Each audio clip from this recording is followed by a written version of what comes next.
especially if Leona's playing, you know, Aftershock. True. That can be pretty devastating. It dissuades some of the strong blind pick tanks as well. If you're thinking you're going to counterpick for Thanatos, some of the best blind picks are tanks, which you're going to be less likely to want to play because the Trundle's in the game. So yeah. I feel like it's a really good pick for a lot of different reasons.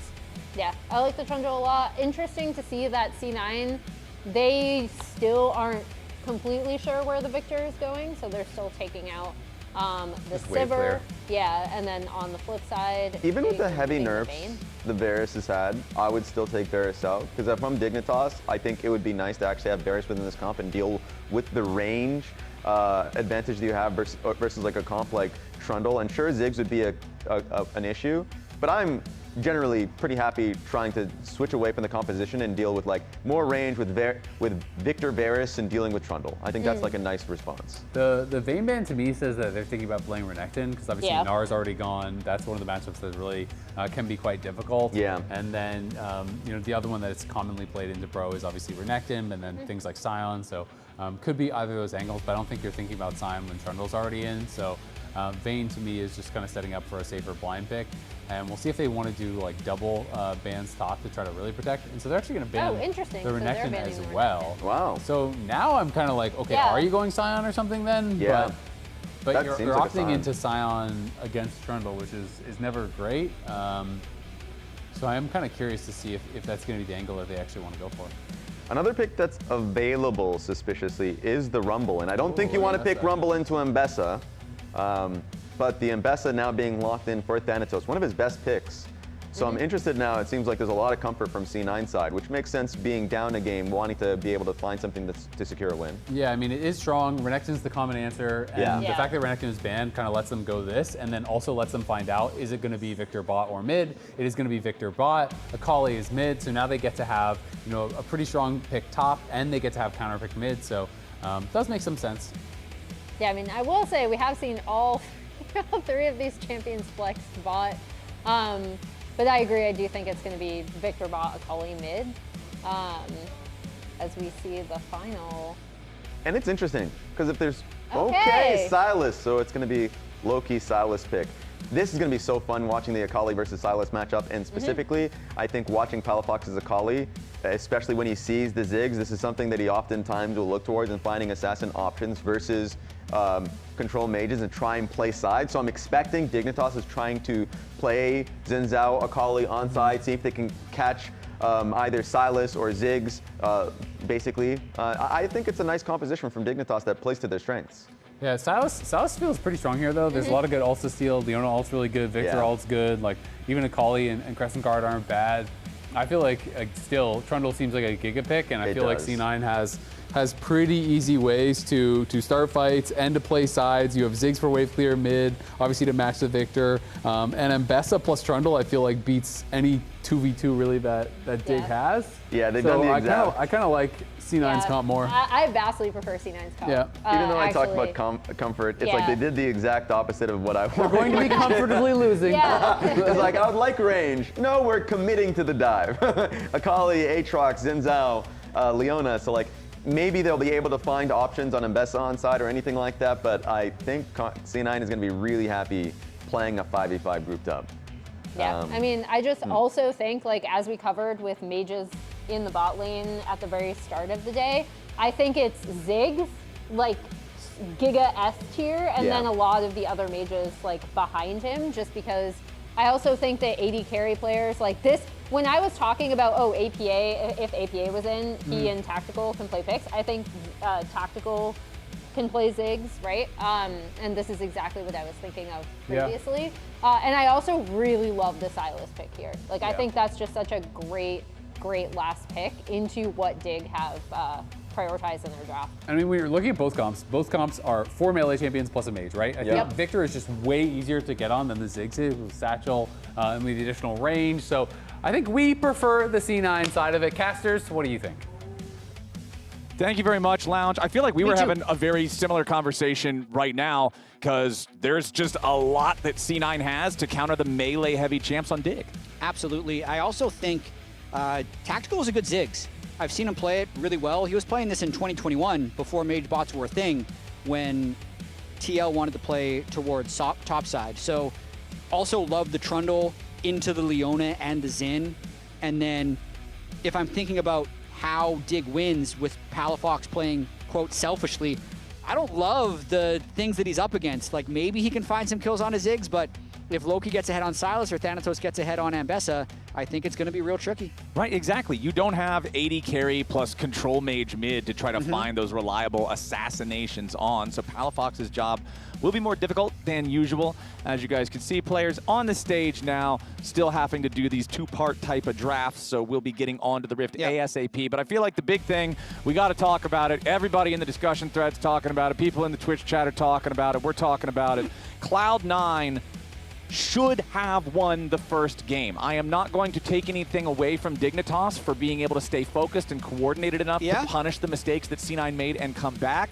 But by God, not all mistakes are created equally, and C9 chained them together back to back to back to back to back, and they were all named Realm Warp. The team has to have that type of conversation behind the scenes and say, no more of this. I want to see whatever C9's communication was in game number 1. I don't ever want to see another word of it ever again, because that was not correct League of Legends. No, I don't think that was the plan either. I kind of refuse to think it was the plan, especially in that last fight. And I know they went over it, the Lounge went over it with the replay file. Thanatos stopping inside the Realm Warp that then takes him into 5 players as a level 20 really fed Corki to instantly die. When they have Ocean Soul and they can just slow play it and can try to continue poking. Yeah, just poke. Completely acknowledge as well, like the rapid fire cannon Twisted Fate, very difficult to deal with when you don't have tanks. Yeah. But they were far ahead in that game, and then Realm Warp after Realm Warp put them further from winning.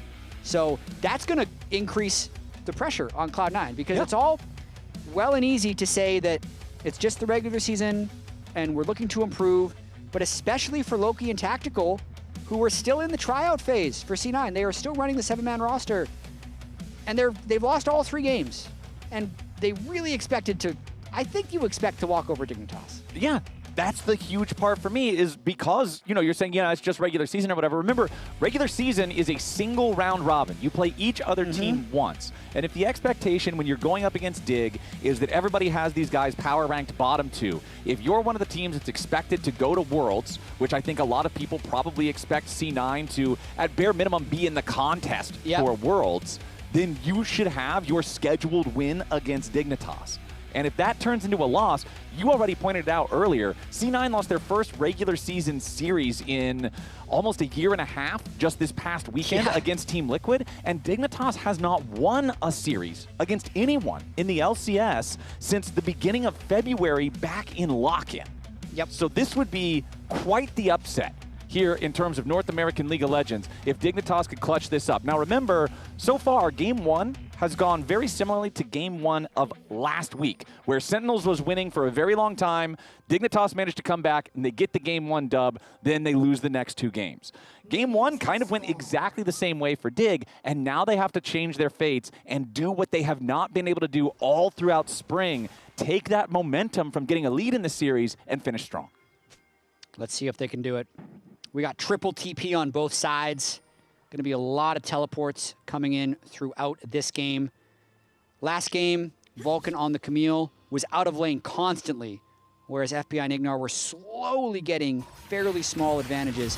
Now, we got a couple of roamers on both sides, and I feel like that's more what IgNar actually wants to do. Like, IgNar winning on Melio was very surprising. He's normally the guy that doesn't win on the Enchanters, so he's more in his comfort zone here. Plus, you want to hop in the time machine for a second? Go back about a decade. IgNar Fervor of Battle Leona. This man is one of the original Chad Leona players. He knows this champion. He has a special relationship with this champion in competitive play, unleashing strategies that other people were not ready for at the time. So we'll see how well he can do it this time. You mentioned both of these guys are playmakers. They can set things up with their heavy CC. Neither one of them has quite the mobility of Camille, being able to hook shot all around the map. So I don't expect either one to be quite as active and constantly on the move as Vulcan was in the first game, but I do expect them to both try to be making those moves, especially with the, I always call this the Worlds 2022 matchup in mid lane, Akali versus Sylas. It was the meta during that entire competition. It was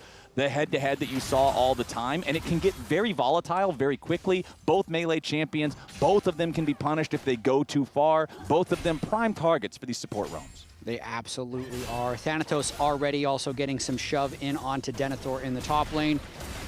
Even though he wasn't impactful in the later fights, Thanatos was wildly far ahead of Denathor from the laning phase, just couldn't translate it. And Denathor was able to get some really good Meganars and Meganar ultimates off in team fights. And I feel like that's a really interesting thing to talk about with Denathor specifically, because yeah, the individual gold lead for Thanatos was massive in that game. Plus like, what, 3,000, 4,000, something similar to that. But for Denathor, a guy who at the beginning of the day here, you were talking about his nerves in week 1 were so engaged, I guess we'll call them, that he accidentally made the wrong purchases. Hold on, here in the bottom lane, we got Vulcan taking a little bit of damage, but he's leading the charge at the same time. As soon as Blaber shows up, FBI is troll food, and Blaber's taking the first blood. And they give the kill over to Blaber as well. They had kind of any option to give it to Tactical or Blaber, but he made the journey there. Let's reward the jungle for coming here. All started with a perfect backward satchel charge by Tactical. So nicely done here by Vulcan and Tactical to get the first kill in the bot lane. Yep, and IgNar does a good job of holding the wave outside of the turret there so FBI can get everything. But what I was saying is just Denathor, from going from week 1 buying 2 of the same item because of nerves to now in week 2, you're 3,000 gold down individually and you're still able to find those clutch plays, those Meganars that you're talking about that really did turn some of those reversal fights all the way in Dignitas' favor. I really like to see that out of a rookie. You really do. So very well played there. Blaber is going to be hard to deal with on the Trundle here. If he gets too far ahead of the pace of this game into 4 melees, I really feel like he's going to be able to take over as IgNar roams out, looking for Loki. Ooh, IgNar with the flash. Zenith Blade finds his target on the Cloud9 mid laner, but Loki with the flash away, and Vulcan right behind him does escape to safety. Summoner spell now down. Palafox, I think, needs to have a very good game if Dignitas is winning this one. I mean, honestly, just because I don't like the draft, it's like anyone needs to get just exceptionally fed, and maybe they'll have a chance to carry. Okay. It's not like the Akali specific thing. If Aatrox gets really fed, he'll be important. If Palafox or if FBI gets very fed on the Viktor, he's still good against the melee champions. I do think it's going to be a fairly binary game in that way, because you have so many melees on both sides. Whichever team gets ahead is just going to snowball.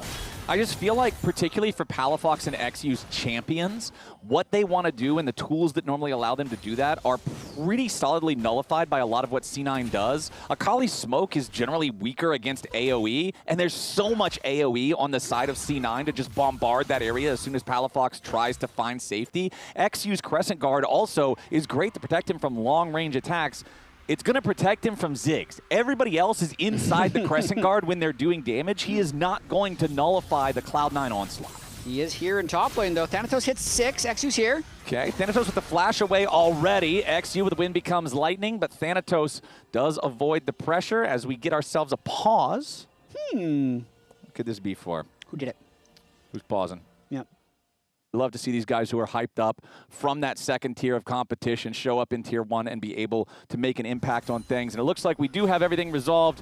League Ops did confirm that Vulcan's mouse had a problem with it, but they were able to plug it in directly, and now it is working A-OK. So back to live. The other thing that we haven't really talked about yet that I always pay attention to whenever Sylas is in the game is what can Sylas steal? Because this champion's value is far different depending on what type of ultimates he has. Yeah. And I feel like Xin ultimate is normally very strong. Loki's got to try to get away here. Did steal away the perfect execution. Palafox goes in for the 5-point strike. I don't even have time to say what Loki's options are before Palafox buries him. Palafox takes him down. Loki stole the Akali ultimate there to try and outplay him a little bit, but Palafox lands everything. A good solo kill, so gets the early electrocute. R1. Loki lands his E2 away, tries to use the first half of the Akali ult, and then didn't have time for the cooldown for R2 before he could escape. Palafox gets him. I really, really like that from Palafox. The sun's still shining, my friend. Off to a good start here in the mid lane. We're in a heat wave. Palafox summer. Vulcan, quick damage onto FBI there, but IgNar tries to turn it right back around onto Tactical.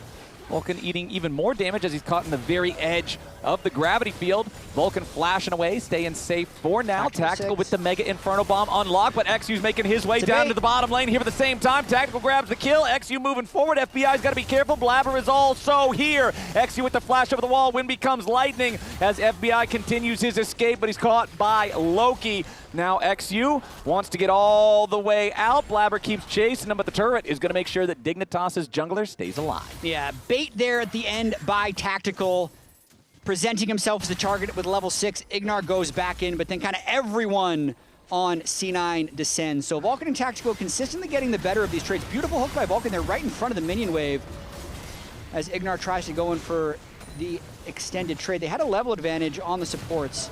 Ends up not mattering that much. But I mean, just this bait right here with Loki and Blaber coming down on this re-engage by IgNar. He's always going to die to the level 6 Ziggs. And then no one can actually make it all the way away, so it ends up being a 2-for-1 because of the Sylas roam. Yep, and then you can see Blaber wanted to try to cut off eXyu. He even commits the subjugate there to try to burn the Xin down, make him vulnerable enough. But eXyu can still get enough distance to get himself away, so a slight gold lead here early on for Cloud9. Dignitas' 1 point of individual advantage is Palafox here on that Akali. Level 6s now acquired for both of our bottom lane control mages, as the first Drake did go over to the C9 side earlier on, and we do have the grubs now spawned on the map. Remember, that was a bit of a scuffle in game number 1. Dignitas ultimately coming out on top in that one, earning themselves all 3 grubs, but C9 has their bottom lane duo as well as Blaber hanging out in this topside river. Man, very early healing reduction purchased by Palafox is going to be good in the Sylas matchup to prevent him from healing, but then just also really good against Trundle. Overall, Trundle heals so much if they want a chance of killing him later on in the game.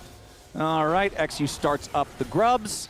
General strategy applies here. If you get enough time to just burn one of them down with your general kit without a smite, okay, never mind, we're just going to smite that one down instead, take it away, leave, and allow C9 to potentially take the other 2. Nice Crescent Guard there, going to protect them from the Mega Inferno Bomb coming out from Tactical as FBI tries to move forward here with the Arcane Storm, but eXyu's already been killed by Thanatos, who's made his way down into the fight. Denathor wants to try to heal up in the middle of everybody, but Palafox assassinates Tactical on the very back end of things near the enemy chickens. Now Thanatos in a 1v3, but he's got backup coming in behind him. Denathor with the Q2 over the wall. Vulcan tries to get away. He's down to 50 HP, but Vulcan survives. Thanatos chases FBI as the stolen solar flare hits like an orbital laser, and Denathor is erased. C9 with a 5-3 kill advantage as Dignitas barely misses out on one. What an interesting fight right there. eXyu lived for so long at the start of it, and then I'd say Palafox kind of abandoned the team. He went to Narnia to pick up that first kill on his own Akali, and it left the rest of the team in a 3 versus 4. We'll see how that pays out for him, because he did secure the kill for himself if he wants to snowball the rest of the game. But I think it ultimately could have turned the fight in Dignitas' favor if he was with the rest of the team. Yep, we'll take another look at it once we get to the replay. Dignitas does end up taking 2 out of 3 grubs once the dust settles, so they will come out slightly triumphant in that count. 30 seconds until our next Drake spawns. It was about 5.5 minutes into the game that the first one was taken, so very, very quick first take there from C9. As you can see, right now they do have control over that bot side river still. Blaber going to go ahead and take a recall as mid lane Palafox, again, just has to be careful whenever Vulcan is roaming around the area. Blaber did purchase Trinity Force. This is a massive power spike before the second dragon. Big power on the Trundle. Can also just ult the Leona. If you wait until the W is active on Leona, you steal all the bonus resists, which is my favorite thing to do, especially if there was an Aftershock user, which he is, which is kind of surprising. A lot of times you see a spellbook on the Leona in these cases. Yeah, if he has Eclipse and Aftershock active at the same time and Trundle ults him, by the time Aftershock and Eclipse wear off, he'll end up in like negative overall resistance value. Definitely not a fun place to be for a champion that's got to be on the front lines. As IgNar with a Hex Flash forward. Not going to find anything here immediately as the Infernal Drake has already been secured by Blaber. Palafox in some danger, hiding in the smoke for now. eXyu's going to be targeted by that Trundle. Vulcan very low on HP as they try to fly in and grab a kill, but no, it's Palafox down already. eXyu's about to die second. C9's already got 2 kills, and they want to make it more. FBI trying to get himself away. Tactical still on the chase. Minefield won't find a slow. Gravity Field protects the Viktor a little bit longer, but C9, they'll grab the objective. They'll grab 2 kills. they'll grab themselves a 2,000 gold lead. And I think they're starting to snowball this one just a little bit. Blaber did fall there, but not before taking a bite out of Palafox. Watch how close this timing actually is. So Palafox flies in, lands his E, and then he's going to be going for the execute onto Blaber as Blaber just cues him right in the face. So he's very low, but then actually finds this nice angle, R1E. So he wants to activate the E and then R, and Blaber just bites him as he flies through. Then we'll get some extra healing from his passive, which keeps him alive a little bit longer before Viktior ult takes him down. And another just kind of small win for C9, but the all add up. Oh, and now we have a potential another win up here for C9, but everybody on Dignitas also showing up to the party. A 3v3 as C9 backs away, injured solo laners, but it's Dig singing the same song. Nobody dies up here in this battle. Meanwhile, it's C9 that has pressure elsewhere on the Rift as Tactical is taking plates over in the mid lane. Remember, it's so easy to get so much money so quickly when you have Ziggs on the team. Just get the turrets low enough, blow them away with the satchel, and it can be a very, very swift affair to make sure that the map is much more open than Dignitas would like it to be. Yeah, Tactical got that Blackfire Torch very early on at about 10 minutes. Pretty effective Ziggs game so far. I don't know if they're going to be able to get a bunch of mid-prio like Viktior versus Ziggs. It's just a wave clear fest as the supports continue to move away, but I still expect him to get a lot of good damage out in team fights. All right, Dignitas. Last game also got away from him very far, but this is a very different situation. Like you were saying in game number 1, the Realm Warps felt desperate and goofy because of the fact that you're up against Rapid Fire Twisted Fate and nobody can really afford to get gold carded. Dignitas felt like they had a compositional advantage there. Meanwhile, here in the second game, most of what we've been talking about is, yeah, eXyu and Palafox's defensive tools are not strong against the Cloud9 composition, and so it just feels like champions like the Trundle, like the Ambessa and Ziggs just peeling for himself are very good against Dig. So I feel like it's kind of more difficult for Dignitas to find their way back in once they get significantly behind. I agree. They have the double Sundered Sky on their melee frontliners, which they're hoping are able to kind of brawl with all the melees, get a lot of different individual healing procs, but I just feel like there's more sustained melee damage from the Trundle Ambessa, and especially with Loki having the 3 kills. Ooh, Denathor is going to walk right into the brush there. Thanatos alone won't be able to kill him. But Vulcan coming down here can certainly put a little pressure onto the health bar.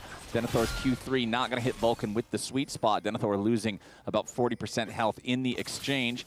IgNar shows his face here on the top side brush. Loki's just going to go ahead and step back. eXyu also making his way up towards the top side. Meanwhile, bottom lane, Denathor going to be forced away yet again. Blaber, Thanatos. IgNar's also coming down. Thanatos goes in for the dive here with the public execution. Denathor low, and he cannot survive long enough. Now, FBI and Palafox both showing up here at the same time as Thanatos will die. Making it a 1-for-1 so far. Blaber trying to get himself away. Nautilus ulti for the defense means that Palafox has to retreat all the way back. So it's a 1-for-1 trade on kills. But C9 get multiple teleports out of Dignitas as well as taking the turret for themselves. That's the big investment when you try and pull off one of those double TP plays. When 2 people teleport on the same target, even though there is a restart of the teleport animation, it's very hard to read, so you usually surprise people with it, but they still lose the turret, lose the 1-for-1, and now Loki trying to make something special happen. Yeah, they want to make this play work, but the problem is right here, Loki is able to go in and grab the kill on Palafox. This is what I was seeing the entire time. He has the stolen perfect execution.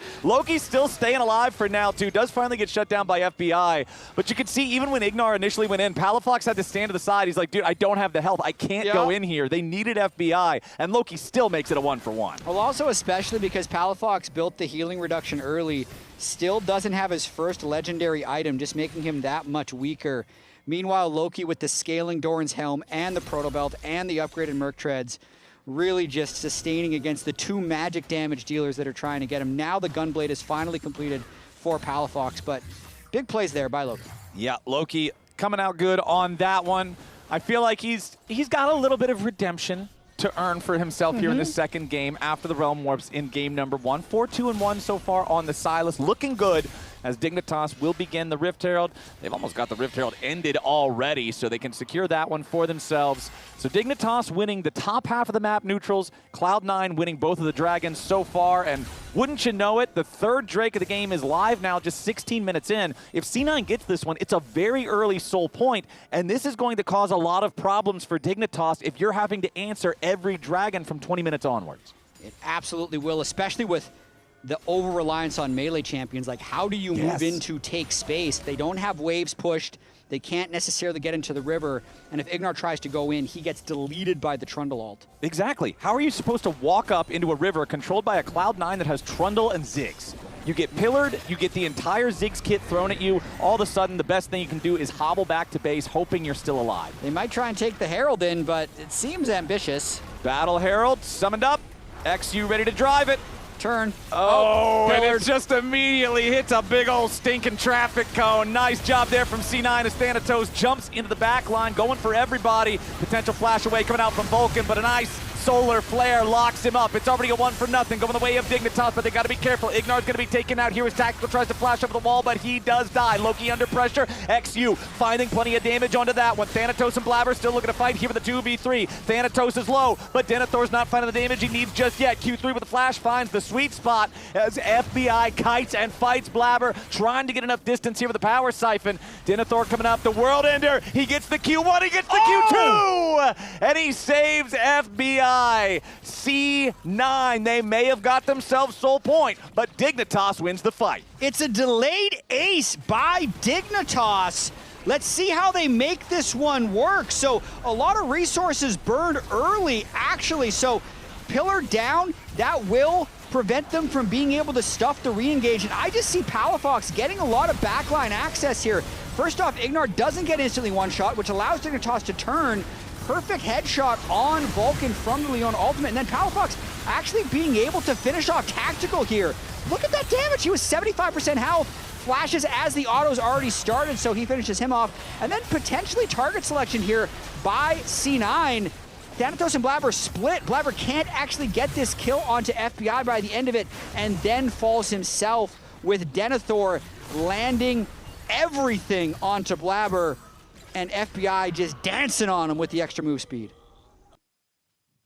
Jesus Christ. I'm the Diggs, I mean, the Viktor I'm the King. Ziggs. You're the Ziggs? Viktor King. Alright, by the way, focus. Victor King. He's the Victor King. Victor King.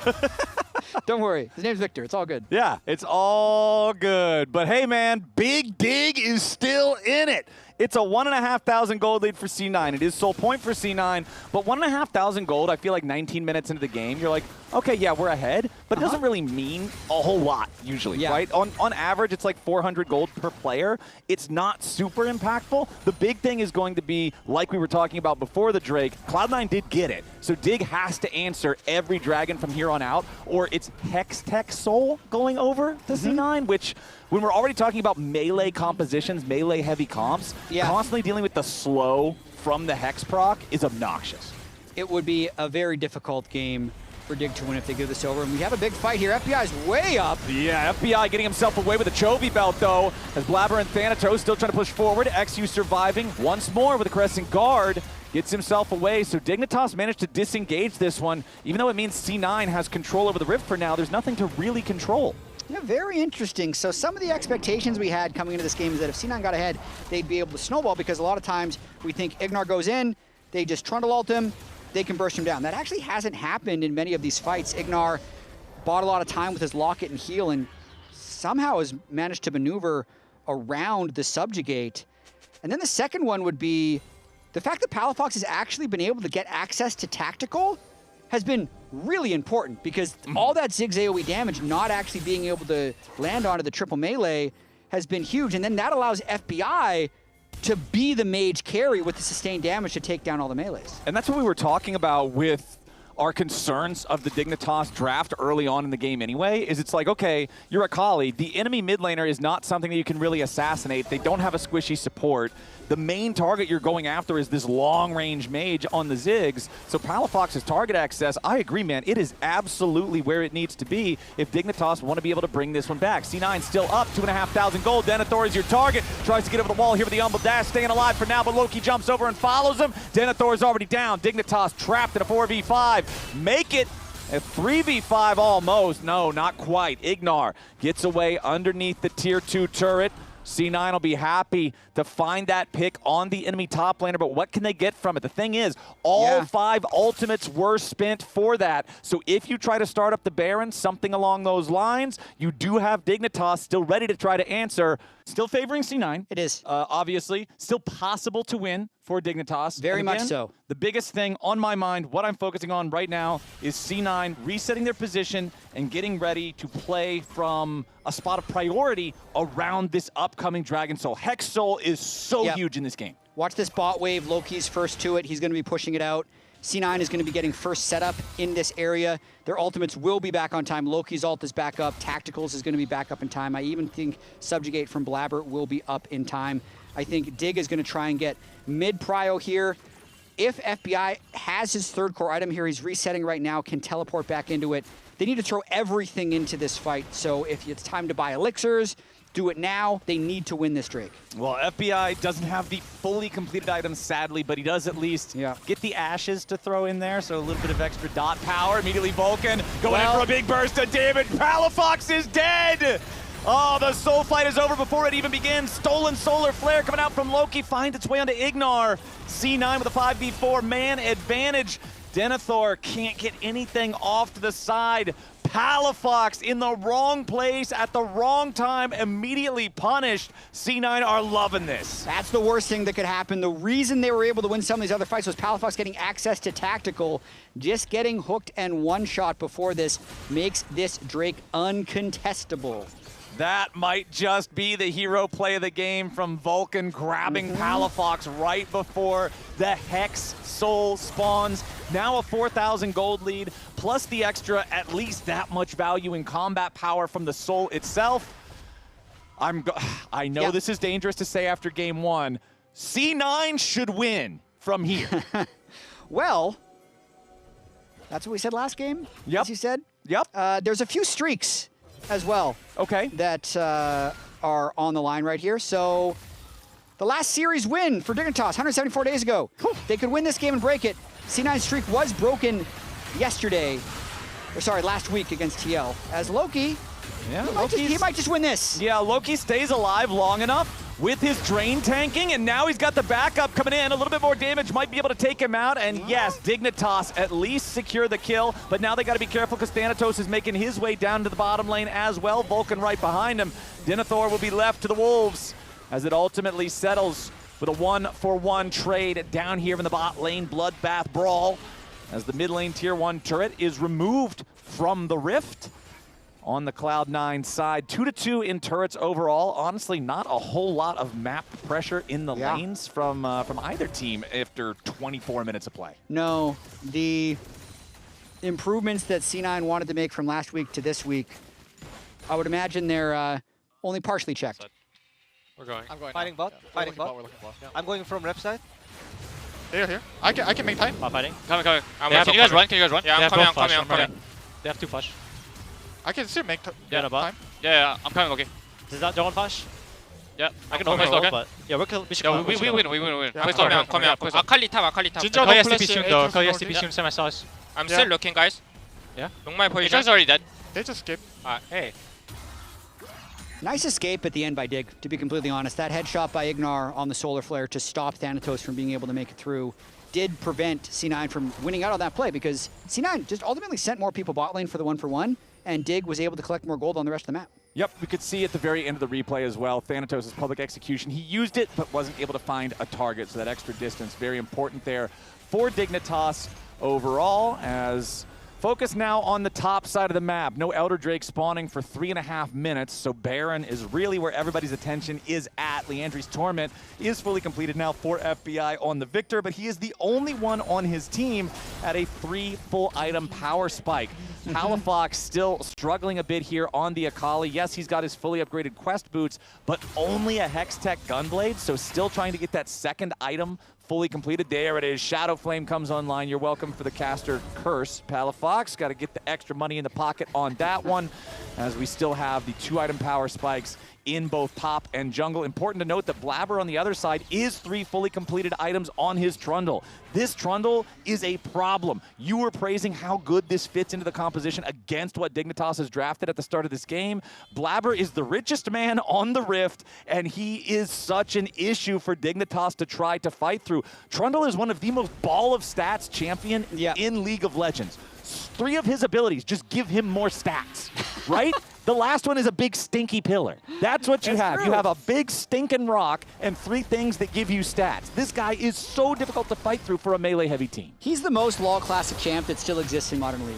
Yeah. I feel like. He's been like mildly updated, but he's pretty much the same. They're going to start up Baron here and dare them to walk into Blaber's wall of stats. All right, well, IgNar's the one to find himself on the wrong side of the stink pillar. He flashes over to stay alive. Meanwhile, topside, Loki versus Palafox.